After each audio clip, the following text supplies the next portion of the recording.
kalee sarraa baratee booriif yoon taane gamna maal jedhinaan jettu si waanuma hin jedhin qabna ameesi cabdee duuteef jabbii mucharree hodha kan garaan firan godhin adaraan fira godha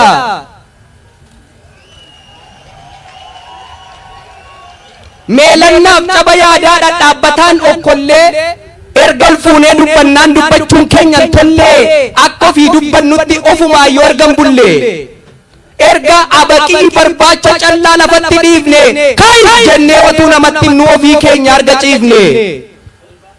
erga wanti dubbatamu onnee keenyan jijjiirre dubbataan dachee guutee dhaga'aan erga hin jirre erga dabaasuu yuu dadhabne balbala banaaf cufaa maaliif jedhinaan jettu jennaanoo maaltu dhufa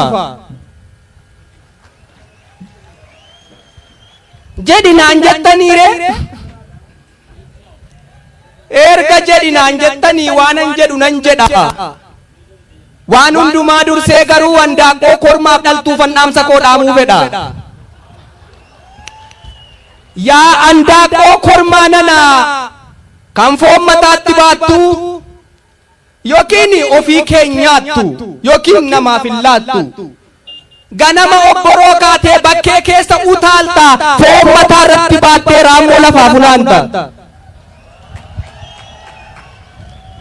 takka dikee arraabda takka marga ciratta coraa garbuu boqqolloo biyyoo wajjin siphatta wanta rabbi siif laate foon diimaa otuu baattu maali kan gad deebitee arcaa baqii nyaattu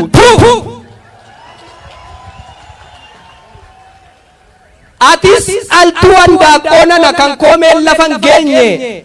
asiif achi utaalta kutkutiin sin dandeenye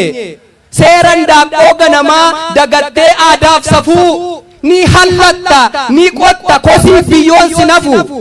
urufa dachee bal'aa bakkuman dhibiin keessaa baalleedhaan gargar haatee awwaara gidduu teessa maal akka baatun beektu garaan dachee kun jalli gaduma qotaa oolta sitti baree amalli dhiisi jennaanis diddee iman dhageessu duruu barana qottee baafatta albee morma kee muruu lakkii yaa lukkuu nanaa lukkuu qalbiin haphataa dhiisi kan jedhan dhiisi dhuma keetu salphataa saba kee foflattee dhugaan kan qabsooftu kanaaf jiraatee miti